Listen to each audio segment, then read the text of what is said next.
Most of the popular TTRPGs have some collection like Divine, Arcane, and Primal, Evil, right? Nature magic, academic magic, and some form of spiritual, religious magic.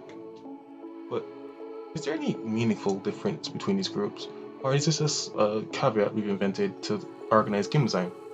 I largely believe the second one, because for most spells you see in games, there's no real reason why a arcane mage would be disallowed from learning it. What makes these three groups actually different, other than game design? Naturally, you'd want to have some exclusivity between these groups, else it wouldn't make sense having them. So, arcane spellcasters tend to get more diversity in their spell list, but they're likely to miss out on healing. The divine and primeval categories tend to have the healing options. Maybe you'd see the crowd control options given to the primeval, but I don't align with this way of designing mages, because I think it's mostly based in game mechanics and less based in presenting a world that appropriately accommodates the existence of magic. Because I would imagine that a arcane caster would see the primeval mages and the divine mages, and in their academic brilliance, they would act to replicate those effects. My game originally featured something similar. I started with having all three groups: arcane, divine, primeval. Eventually, I combined primeval and divine into one group because I had the idea that a good theme for this game would be progress versus tradition.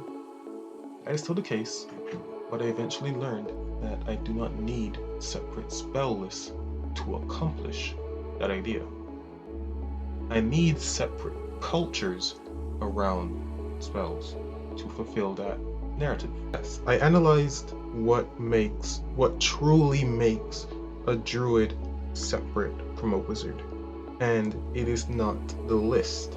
It would be their understanding of how magic works. A wizard would observe magical phenomena almost like a science. A druid, however, would have a more intimate perspective, more based on rites and traditions and passed down practices. I decided that all mages were going to pull from a list, a singular list, and I called them axioms. Axioms are fundamental laws of this fictional universe.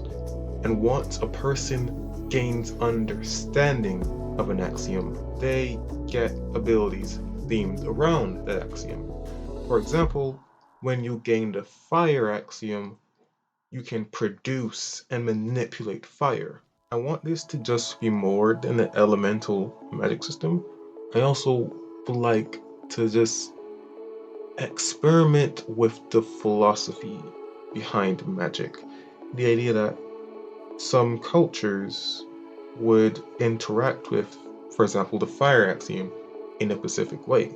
It would be built into their culture, maybe dances, but I wanted the academic ideas around magic to still prevail because that is a trope I personally love. Again, a big theme of this game is going to be progress versus tradition. Mages that base their practice in tradition and rites, and the mages that use mathematics, they're going to be using the same techniques. The thing that's going to differ is the manner and the demeanor in which they execute this technique. So there's no need for mechanics that separate each other because I can look at you doing a thing and adapt it into my own style. So I'm interested to see how y'all will run with this idea, and if you have any thoughts on it. Yeah, the comment section is there. Thank you for your time.